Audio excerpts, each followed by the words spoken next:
These podcasts are made available by My Pillow. You know, they've got the sandals available right now at mypillow.com, and everybody asks me, are they as comfortable as the slippers? And I am here to tell you, oh yes, they are, because we know we love the slippers, right? Well, it's sandal season, and I am telling you, go out and actually, you don't even have to leave the house. Get online, go to mypillow.com and order your sandals. And while you're there, take a look at all of the other great products they have. I've got the Giza sheets that even now, a year and a half later, are still like they were the very first day I put them on the bed. My dog's bed is fabulous. He loves sleeping on it because just as much as you love sleeping on the pillows, your dog is going to love the My Pillow dog bed. mypillow.com, but promo code ROSE if you want great savings on any of those items. Promo code ROSE at mypillow.com. Joining me today is Dr. David Ayers. He's the fellow for marriage and family with the Institute for Faith and Freedom. His latest book is Christian Marriage, a comprehensive introduction. But what really caught my eye was a piece that he originally had written for the American Spectator. And by the way, I do write for that publication as well. It was entitled Jesus Revolution Presents a Relevant Revival. So thank you, Dr. Ayers, for joining us today. I really appreciate that. Well, thanks for having me on. You know, we talked about, you talked about in your article, the revival that we all witnessed that took place at Asbury University. It went on for about 2 weeks, and it started after only a few students stayed after chapel, and they began to share and confess some sins, and then it just grew organically from there. Wasn't it heartwarming to watch something like that take place? Well, yes, and again, some of the people have kind of tried to point out that this is something that happens at Asbury, that it's a college in the Wesleyan tradition, which revival is, a big part of that. But that really doesn't explain what happened there, because it spread beyond campus, it spread to other colleges, and we ended up with literally tens of thousands of people coming from the outside. For basically very stripped down, simple, no frills, kind of an experience.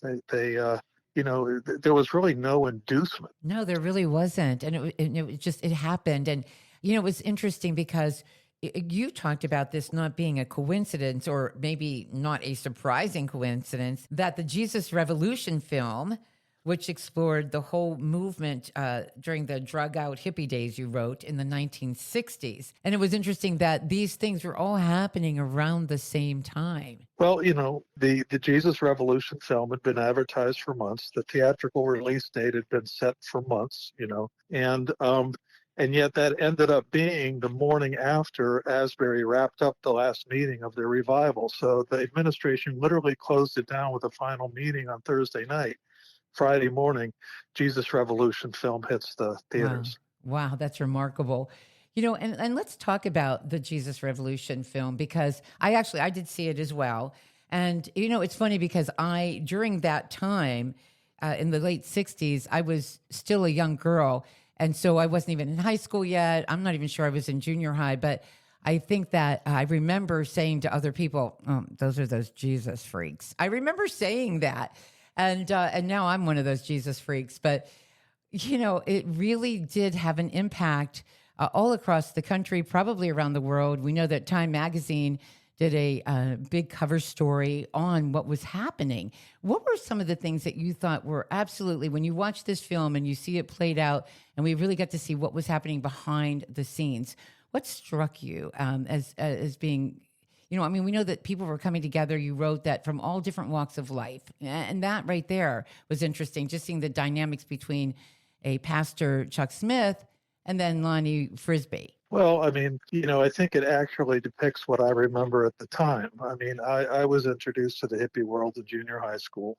And, when I got in with what we called the freaks there, that was in 1970, one of the very first people I met was one that had just basically become a Jesus freak. Wow. And, had given up drugs and everything. And, what people don't get that about what they see in California. This was in the high schools. This was going down at the 14, 15-year-old level. And by the way, that was back when a high school principal felt pretty good about letting somebody like Lonnie Frisbee come on campus and evangelize. That's right. Imagine that today, right? So The fact is it's messy. You have personality conflicts. You have, sometimes some squirrely theology. You have, people are going to look at this and go, wait a second now, 18-year-olds aren't supposed to be baptizing 14-year-olds, and, this kind of stuff. It's messy. And yet, revivals have always been that way. One of the, back in the First Great Awakening in the United States, Jonathan Edwards, really had to speak up for the revivals and, accept the fact that there's a lot of messy things going on there. But you also have, zeal. You have people who've been converted for a week, and one of the first things they wanted to do was go out and tell people about it. And Yes. that's what I experienced, as a young man myself. I ultimately, as I mentioned in the article, I came to Christ in a, kind of an art community up in Edinburgh, Pennsylvania, kind of ex-hippies living in households, what they called covenant households. I originally kind of responded in 1972, but it never really stuck. That kind of messiness was really there. And there could people who just rejected it, but then there were people like Billy Graham and Bill Bright and others who stepped up and said, this is a really good thing. We're not going to ignore some of the problems. We're going to take these people under our wing. We're going to embrace this because this is evidently a move of the Holy Spirit. And we're not going to make them cut their hair. We're not going to make them shave their beards, and we're not going to make them wear shoes. And that to me is something that I appreciate so much. And I don't think that people realize just how powerful that is in and of itself. Because I remember, and unfortunately, the churches have not been that way since, really. And they may be coming back to it, I think, now. We're recognizing that the millennials, for some of the very same reasons, millennials and Gen Z especially, because that was Gen Z that we saw at Asbury University, but we're recognizing that they, very much like the hippies of the 70s and late 60s, they are watching the very same things that concern them. And we'll get to that in just a minute. You bring up something very, very important. And that is that the pastors of that time, and Chuck Smith, I was just so impressed with what I was learning about Chuck Smith, because years later then, when I too became a Jesus freak, I was listening to Chuck Smith on the radio. And Sure.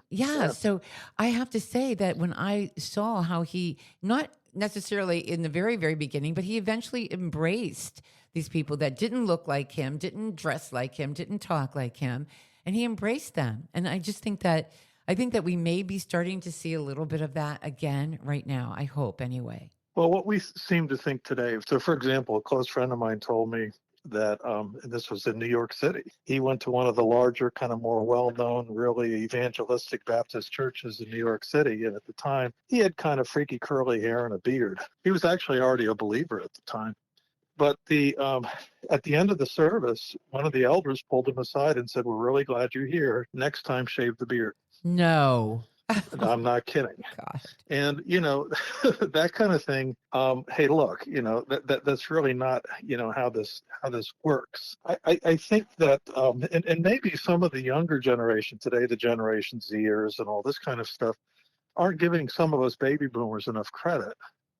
They, rather than building on some of what we've done, they want to kind of diss it, to a certain extent. Oh, yeah, boomer. But so, but at the same time, when we've, maybe made some of these other things central, right.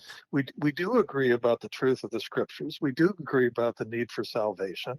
And when we look in the New Testament and we see Paul saying things like, some of these people are kind of screwed up, but, they're preaching the gospel, they're preaching Christ.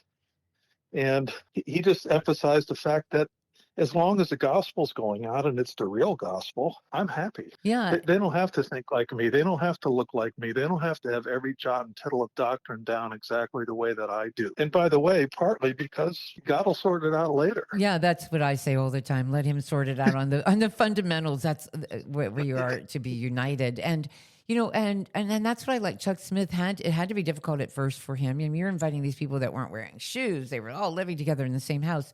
But, I have to say over the years, and you brought up the Great Awakening right before, by the way, our Revolutionary War. And at that point, sometimes I kind of separate, I don't know if you do too, the spiritual awakening, the spiritual renewals, if you will, from the actual awakening. Because to me, the things that happened at Asbury are things that we're renewing those who already believed. It started with those who already believed that they were being renewed by the Holy Spirit. And then comes, I believe, the Great Awakening, an awakening period where they then are able and more equipped to go out and bring others in. And I think of Matthew where, Jesus said, pray to the Lord of the harvest that he send more workers. And I sometimes think that those workers come out then of that renewal and are able to bring about an awakening, something that is desperately needed right now in this world and at this time. What are your thoughts on that? Well, I think that's true. And sociologists, they make a distinction. So, for example, the Great Awakening, the First Great Awakening particularly, which in England basically saved them from the French Revolution. Many Right. historians Right. believe that. Situation was desperate. Desperate people do desperate things. And in France, they chopped off the king's head. That's what would have been happening in England, if there hadn't been these massive revivals. But they occur in a culture that still has a kind of a nominal Christian consensus. And in that sense, so, for example, those of us who came to Christ, in the mid 1970s, early 1970s, the ethical system, the moral system we were embracing as a result of that faith was one that most of the adults essentially agreed with, and were happy to see us embrace us, even though they thought we were religious fanatics. And that's different than, let's say, a movement of a cult or a new religion where suddenly a bunch of people in California are practicing Buddhism, or Jim Jones, the People's Temple, those kinds of things, which is more kind of cultic activity, at least in our cultural context. Right. So what you go from is like at Asbury, you have Christians renewing their faith, but they're Right. already actively Christians. Exactly. And then you have this spilling out into the world where there's Yes. this Christian memory, this Christian framework or consensus, and it's going out, and people are really are really coming into the faith from the outside. But in a culture that was in England, the king was still the head of the Anglican Church. Right. The country was officially Christian. Almost everybody was baptized. Most people, at least were aware of what was going on in the churches, that kind of thing. And so I think we see that dynamic over and over again in history. We do. And great events often happen after the renewal, then the awakening. And I think about, we needed here the Great Awakening. My goodness, pastors in the pulpit would rip open their robes and they had their army uniform on, and they were talking a lot. The sermons were about heaven versus hell, and how they saw the king as a tyrant and a challenger to those who want to live godly lives. And it was a whole movement, but it's what brought us to freedom and our Constitution and Declaration of Independence. All of those wonderful things could not have happened without that, I truly believe. And then when you even push forward, when we had what some called the Second Great Awakening here in this country, the platform of that was freedom for all, that we were all equal. And that was a lot of the Christian women out of that awakening period were the ones I think of in Rochester, New York, who said, they were working to free slaves. They dedicated their lives to that. And then at the same time, they started thinking, oh, yeah, while we believe every man is created equal, don't we also believe that the women are too? And then out of that came the suffrage movement. So, there are a lot of wonderful, huge things that came out of spiritual renewal, then the awakenings. I do feel we are at a time right now in this country, in the world, for just an awakening like that, because when you look at artificial intelligence and you think about the deep fake and the chat GPT and all of those things that can be used to deceive us, we need a renewal. We need an awakening, because who knows what kind of deception awaits us down the road. Well, one of the things that Greg Laurie talks about in the book, and I've seen him talking about this recently, there has to be a desperation. Right. And, there's no doubt about the fact that in, let's say, 1970, by 1970, there was a real desperation. Indeed. There's a real desperation right now. And I talk about that a little bit in the op-ed piece. Suicides among young people are off the charts. Drug overdoses are off the charts. Our borders are wide open. These drugs are just pouring in from everywhere. Yes. There's a real threat, as Paul Kenger talked about in American Spectator a couple of days ago, that Putin's going to use tactical nukes. Oh, yeah. That China's going to invade Taiwan. Yes. We're looking at some scary. in a desperate. Yes, absolutely.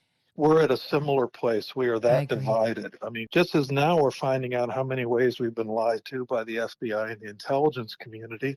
Back then, all the facts about J. Edgar Hoover were coming out, and that he was spying on the King Wow, campaign, and that's that he right. was, so in other words, all kind of skullduggery going on, and the faith in our institutions were just kind of rocked Yeah, and to the you're right. core. And it's And happening now. It's it's happening. happening now. Yes, And there's a lot of unrest, and when you think about the Gen Zers and those who were, and it's always been young people. Let me just point that out to you as and to my audience as well. Even when you consider the Great Awakening here in this country, the very first one. Those were young people. Those people went on to become the ones who were very significant in terms of drafting that declaration, drafting the Constitution. So God wasn't even done with them after the Great Awakening and after the spiritual revival. First, they were used in very powerful ways. And that's something I want to share to not just Gen Zers, who I believe will be instrumental, just every bit as much as those people who our founding fathers, many of them were young. These Gen Zers, along with the rest of us, but God's not done with baby boomers. God had good stuff for King David in the last quarter of his life. He got to oversee the building of the temple to house the ark. So listen, for those of you who are boomers like the two of us here, we still have something to do. And I believe actually that there is much for us to do and the time is short. I truly believe that in Colossians it says that we must redeem that time. We must redeem the time. Would you agree with that, Dr. Ayers? yes, and I don't want to be found among the ranks of established Christians picking these people to death. Oh, I saw an op-ed recently and was, what's happening at Asbury isn't the way churches are supposed to be run. That's not normal. We shouldn't expect that every Sunday. Who thought that? Yeah, you says know, who? and Says you're who? arguing with something that, yeah, you're arguing with a non-existing opponent here. But the fact is that people come away from something like that. When I walked away from the Jesus Revolution film, and the reason I watched it again yesterday, it was here in town and it was packed. And I apologized to the guy next to me. I said, I'm sorry. This really emotionally affects me because it's bringing back memories, Oh, the way that I was and what Jesus did for me. And he was a Methodist pastor, a oh, recently wow. retired Methodist pastor, and he looked at me and he said, that's not a problem. I bawled through the whole thing. And, the fact is, we were these baby boomers, right, who remember. And we have, I think, something to offer. And I think part of it is perspective, which is that, yeah, like Billy Graham or Bill Bright, let's go ahead and address some of the foibles.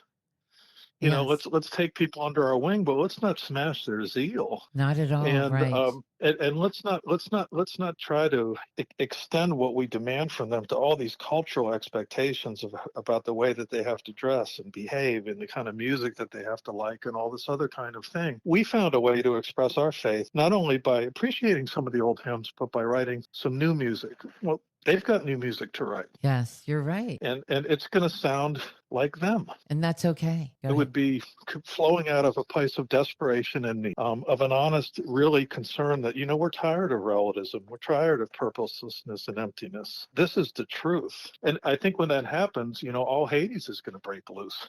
I don't think we're going to find, I think we're going to find a lot of politicians afraid to embrace that. I think we're going to be finding, we're not going to have Time magazine No, not at all. applauding this. No, not at all. And that was They're going to be interesting. complaining about bigots and homophobes and rigid, narrow-minded people. That's what they're going to be doing. Right. So when you talk about, and I do want to mention this too, because it's anecdotal, but I think it's significant that there were a lot of, we're told, and Greg Laurie has attested to this, that there were actual miracles going on because Greg Laurie was on set, real Greg Laurie.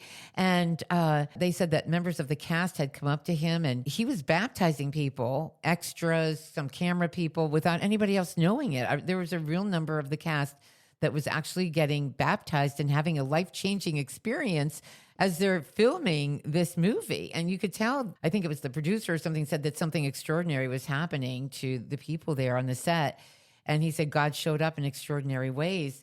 So they said they saw miracles and if you watch The Chosen, which I did watch, and I have to say, I loved that. And of course, I really believe they tried very hard to be sure. And I've talked to the producer of the very first series, and they really were very serious about getting things right. Now we're only human, and I'm sure that they could have made some mistakes, but honestly, Dr. Ayers, I grew so much in seeing that scripture come to life. It was so well done. And they too have experienced life-changing events on the set of The Chosen. So I'm going to add to your saying that it's not a coincidence that we had the revival in Asbury University. We had that very day of the end of the revival. We had the Jesus Revolution, and we had The Chosen that's been playing for some time now and truly affecting people's lives. Well, and the viewership of that is also, off the charts. Yes. And look, I'm not in a position to, verify, let's say, these kinds of things. I don't think that Greg Laurie has a reputation for any kind of loosey-goosiness. I mean, he's Right. been a steady force now for half a century. But what have we seen that certainly suggests that kind of impact was happening? Look at what happened to Kelsey Grammer when he tried to sit through interviews about the Yes. film. Yes. I saw at least two where he was having to apologize for choking up. We're men. This is kind of embarrassing, but this is reminding us that it really is Jesus. Yeah, really is And Jesus. it was Jesus almost 50 years ago for me, and it's still Jesus today. That's wonderful. And it'll be Jesus on the other side of the Jordan River. We old people need to be reminded of this, Right. especially those of us who were really converted out of pretty dissolute lifestyles. Yes. God had mercy on us. Oh, yeah. But that mercy was shown to us through really unlikely people, folks who were maybe just two steps ahead of us out of the same life that we were living in many cases, then bringing us to people like Chuck Smith, who could really begin then instructing us. Yes. But it was them that basically connected to us. It was those hippies. I still remember those kind of Robert Crumb style tracks being passed out at the shopping center near my home in I do Washington, too. D.C. Wow. That's amazing. I mean, Well, Elton John sings about it in one of his songs, Jesus Freaks handing out tickets to God. I don't know oh, if you remember that line from one of his songs. that just gave me chills right now. Wow. Okay. That's Yeah. right. Oh my goodness. I forgot about that. Tiny Dancer. It's in Tiny Dancer. Tiny Dancer. That's exactly right. Well, you kind of end your piece by talking about where our hope is and where it is not. Would you mind just closing out with that? Because we are living in turmoil right now. It appears, for all intents and purposes, we're looking at World War III. We've got Chinese balloons in our airwaves. We've got, as you said, the drugs and the economy in itself. I don't know how families are doing it. We are facing difficult times right now, and we are facing threats right now that many have not faced in a very, very long time or at all in their lifetime. So where is our hope? It's not in all those things and, in lobbying or marches, you said, but where is it? I mean, we have to do those things. God always calls us to be faithful in the things that he calls it that we're to do in our lives. And part of that involves pursuing righteousness and truth. These are things that we're obligated to do, and to do those things day in and day out. And so, those things are necessary, but they're not central. And I really believe that the hope for us is outside of us. Yes. And we need to recognize our desperation, our weakness, our emptiness, and come to Christ. And yet we also need to recognize that he will come to us. And that's what we had in the Jesus movement. He's going to be active. In other words, we should be hoping in that. And I say to the secular friends, I know, the American Spectator audience, for example, you may be completely cynical about this, but you should hope something like this happens. Absolutely. Because in England, they were sure glad it happened, even if they weren't. We were here glad it happened. Christians. Yes, twice. Yeah, they were glad it happened. We forget that King George actually referred to the American Revolution as a Presbyterian war. That's right. This notion that this was all about Enlightenment, Lockean, philosophy is ridiculous. Yeah, you're right. And I want to add to what you said that they may not look the way you want them to look. And as you mentioned, they may not want to hear the same music that you like to hear. But this is what God is doing right now with young people, like he's done in so many times in the past. I think that we need to remember they may not look like us and they might not do things the same way we do. They may have tattoos and piercings and God knows what. But you know what? their faith will be just as genuine as yours was. And I just hope that the churches can receive that and accept that. I, I really hope so too. I was talking to a friend at work a few days ago, and I said, in the last 20 years, I haven't been in many churches that would have been able to reach out to me and help me when I was 16, 17 years old. I think 19 to 21. They wouldn't have known what to do with me. They wouldn't have wanted me there. They also, once I converted, they would have had a very difficult time really meeting me where I was at and helping me walk forward. First of all, they would have been picking apart a lot of what I thought, which was theologically damaged. But Yeah, I didn't know anything. I was a neophyte. We have to be ready for that. And we have to be ready, as comes up over and over in the film, we have to embrace being uncomfortable you're right. and letting God make us uncomfortable, because it should not only lead to, I think, real salvation and awakening across the culture, but it should be leading to real renewal in You us. should. Biblical We language. do have to This is remember. bringing me back to our first love. This is bringing me Amen. back to my first love. Right. I want to point out too that it may not happen in the church. It didn't happen. Asbury, it was a little chapel in the university, but it wasn't necessarily a church. What happened in the Jesus Revolution found itself in church eventually, but it didn't begin there. So many times it begins, in the hearts and minds of people in the towns, in the cities, in the schools, universities. And I just hope, because, there are churches today, Dr. Ayers, Christian churches today that will say, well, the gifts of the Holy Spirit aren't necessarily for today, or not all of them. And I think, well, how will you ever see them move here if you don't believe they are? So who knows where the next revival might happen. But I'll tell you, those kids that experienced what they did, it was so sincere, so organic. They are going to be responsible for, I believe, being part of the answer to the prayer, send your harvesters, and pray to the Lord of the harvest. And those young people will be many of the harvesters that we will need. And we should be praying for that, Yes. supporting it, And praying for them too. and then ready to deal with whatever that means is going to have to change in our lives. Wow. That's heavy. Yep. It means we got to look at ourselves and be honest with what we see. Wow. Dr. Ayers, Absolutely. thank you so much. I really appreciate you. I truly, really do. And we are Very going to. encouraging talk with you today. I enjoyed it a lot. Oh, thank you. Me too.